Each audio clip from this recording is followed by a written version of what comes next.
بات کریں گے غزہ میں اسرائیلی مظالم پر معروف آرکیٹیکٹ یاسمین لاری نے اسرائیلی ایوارڈ اور $1,00,000 کا انعام ٹھکرا دیا۔ دنیا بول ہے سے گفتگو کرتے ہوئے یاسمین لاری نے کہا، میری خواہش رہی ہے کہ وہ کروں جو صحیح ہے، انسان کو وہی کرنا چاہیے جس سے اس کا ضمیر مطمئن ہو۔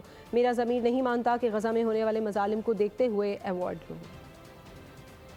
آپ نے جو کام کیا ہے خاص طور پہ ہیومینٹی کے لیے، اس کے لیے ہم یہ آپ کو دینا چاہتے ہیں۔ اور آپ جیسے ہی میں نے ویب سائٹ پہ دیکھا کہ یہ اسرائیلی آرگنائزیشن ہے تو پھر میں نے سوچا کہ تو میں نہیں لے سکتی جو میرا خیال تھا۔ مجھے نہیں لگتا تھا کہ مجھے کوئی چیز جو غزہ میں چیزیں ہو رہی ہیں، جس طرح سے اتنی زبردست وہاں پہ جینوسائیڈ ہے، اور بہت ضروری ہے زندگی میں انسان سٹینڈ لے اور صحیح بات کرنے کی کوشش کرے۔ تو میری ہمیشہ سے خواہش رہی ہے کہ میں وہ چیز کروں جو صحیح ہو، اور انسان کا ایک مورل کمپس ہوتا ہے، اس کو ہمیشہ میرا خیال استعمال کرتے رہنا چاہیے۔ تو میں نے یہی سوچا، شروع سے ہی سوچا تھا کہ نہیں، یہ مجھے نہیں میرے لیے مناسب کہ میں اس کو لوں، یہ وقت ایسا نہیں ہے۔ سبسکرائب کریں اور بیل دبائیں تاکہ کوئی خبر رہ نہ جائے۔